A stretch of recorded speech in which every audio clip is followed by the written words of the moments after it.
Welcome back to another vlog. It is currently Tuesday. Right now I'm getting some work done, but I decided that I would go ahead and start this weekly vlog.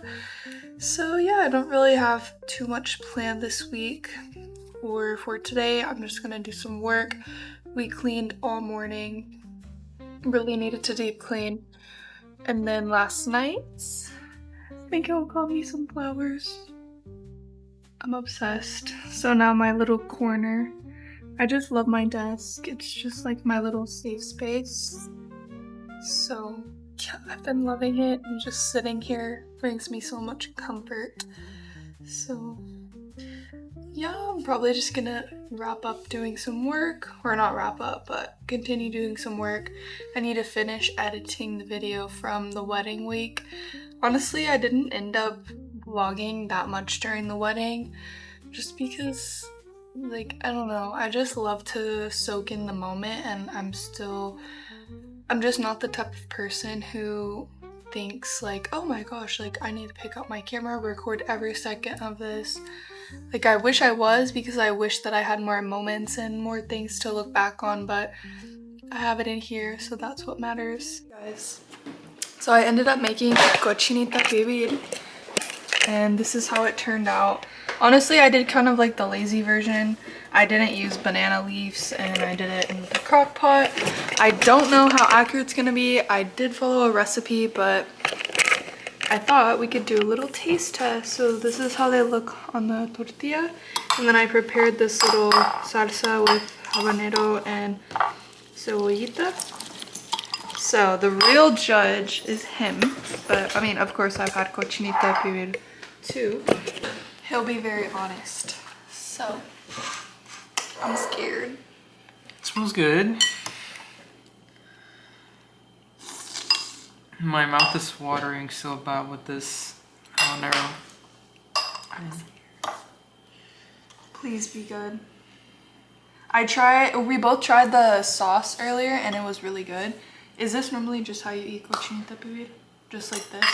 Mm-hmm. Alright. I'm scared. Cheers.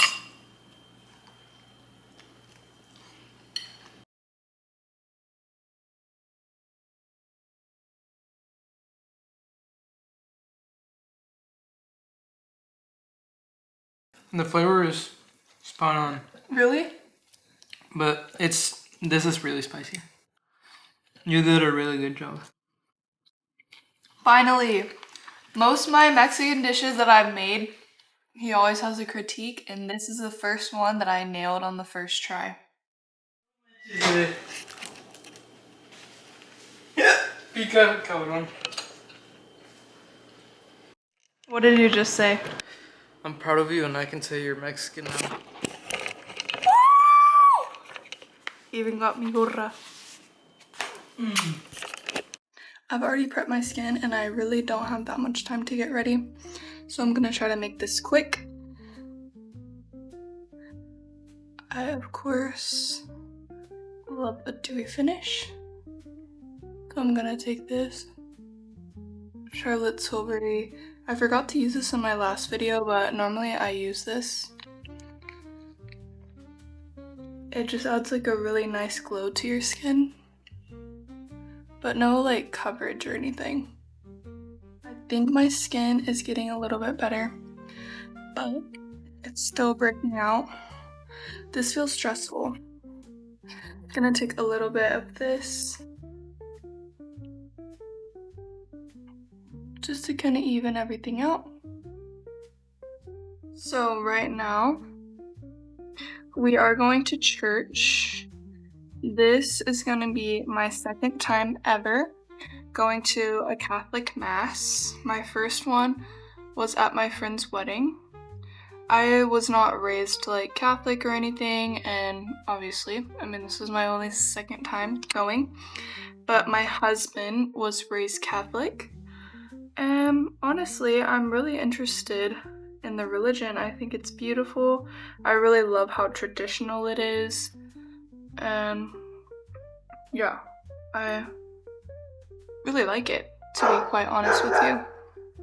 So we'll see what God holds for my life and what the future holds for me, maybe I will be baptized into the Catholic Church. I hope so. But we're going to misa, which is mass in Spanish. And the reason I say that is because we're going to mass in Spanish. So, yeah. So far, my Spanish is, like, pretty good. I'm not as good speaking as I am understanding. Like, I understand a lot of Spanish. There's definitely still things that I don't understand. But, like, I've come a long way because when I met my husband, I barely spoke any Spanish.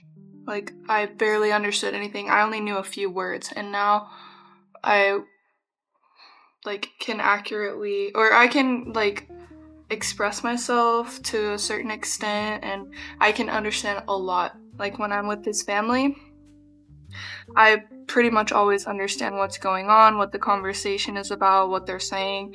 It's just hard because, like, all the conjugations is where I get a little bit confused, just because it's a lot. There's a lot of different types of conjugations and all that, which I'm not used to.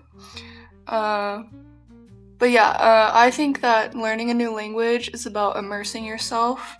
And of course, we do speak Spanish, like, at home sometimes. Like, we kind of alternate between. Some things we say in Spanish, some things we say in English. But yeah, I also do Duolingo pretty much every day. But I get kind of tired of it sometimes. Like, sometimes I get kind of burnt out.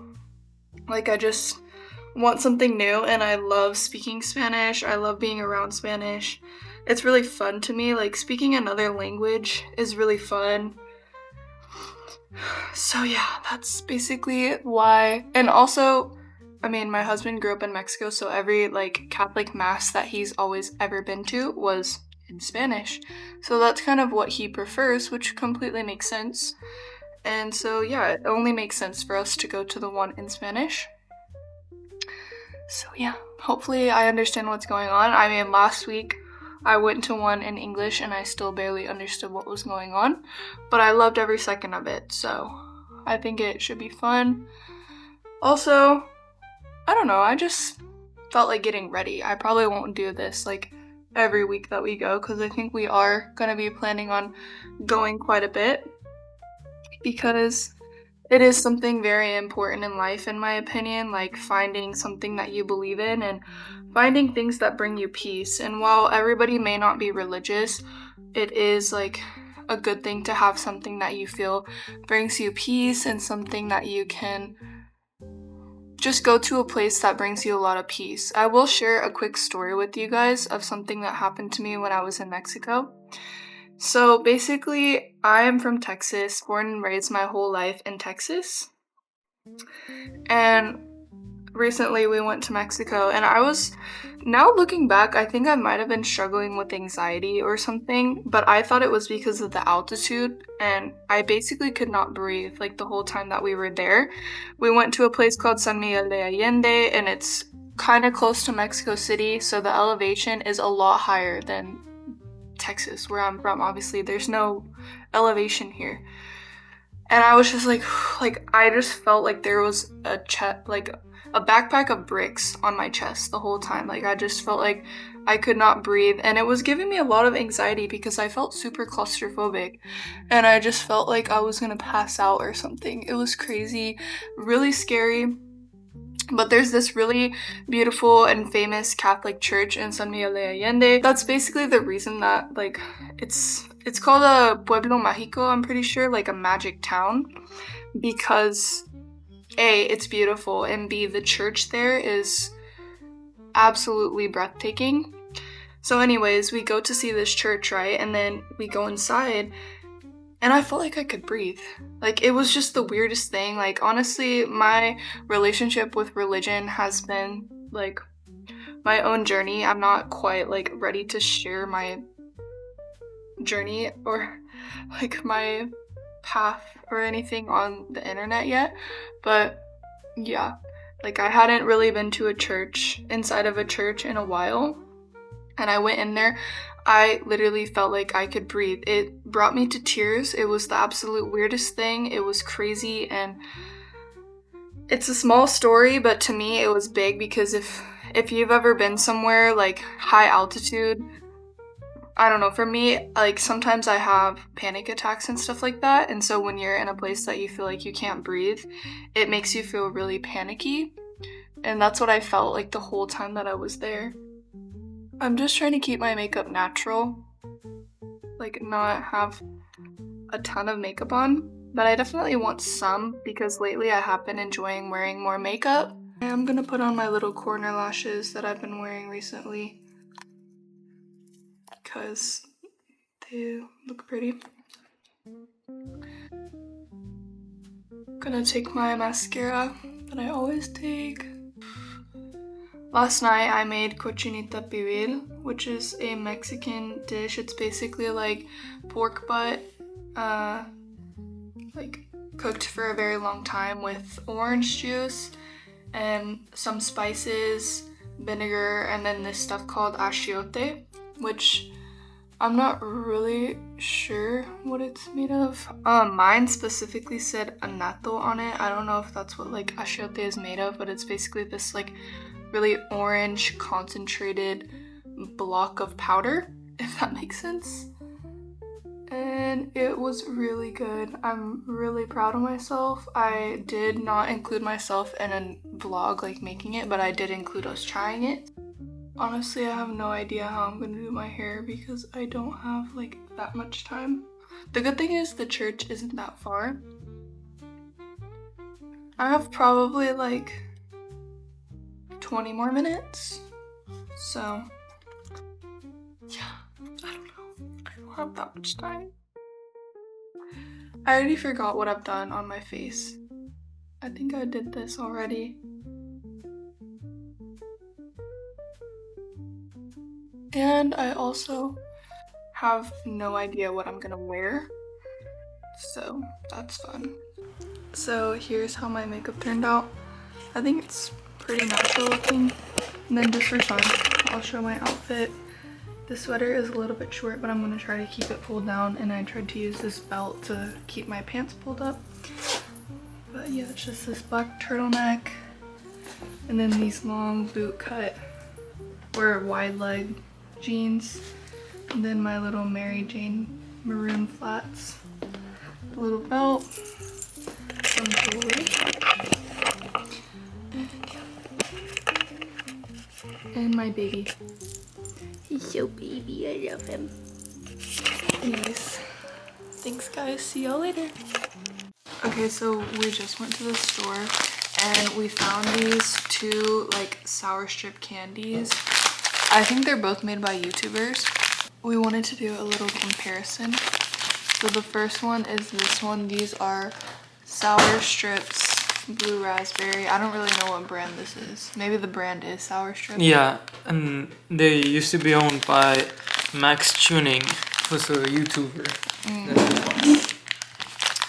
So these are more like the unhealthy version. Yeah, and they just got sold to Hershey's, so now they're part of a bad big corporation. I mean, they were never super healthy, right? And then the other ones. These ones are called Joyride. I'm sure I've seen ads for these. I've seen ads for them on Instagram. But just to compare, for 4 pieces, this is 110 calories and 17 grams of sugar. And for 4 pieces, this is 70 calories and 4 grams of sugar. And there's no, they're colored by something natural, like there's no food dye. So, yeah. So, Ryan? Yeah. That's his brand? Yeah, Joyride is owned by Ryan Trahan. He's also one of my favorite YouTubers. He lives in Austin, and this is gonna be the first time that I'm gonna be trying both of these. I've tried this brand before. It's honestly really good. Okay, so let's go. I will say one thing that's kind of trivial is that I like that one is resealable. This one's not resealable. That's my one complaint.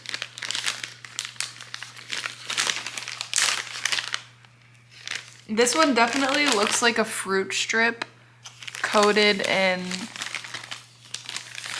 polvo. And some sugar. And citric acid. 3, 2, 1. It's good, but it tastes like healthy candy. That's what I was gonna say. Good. Honestly, I like it. I would eat this. I give it a 9. Honestly, me too. And then for it to be 80% less sugar than the other brands, like, that's a lot. Like, to be able to get this flavor and don't use as much sugar as this guy's. Cheers.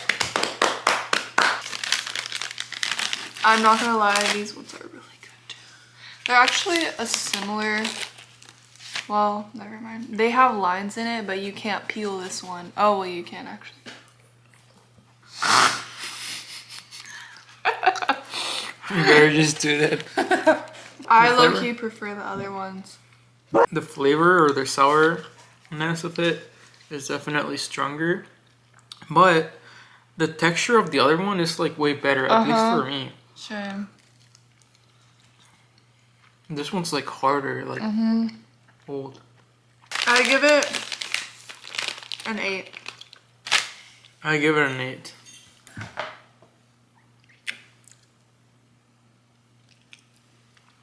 Okay. Lindo. Thank you guys.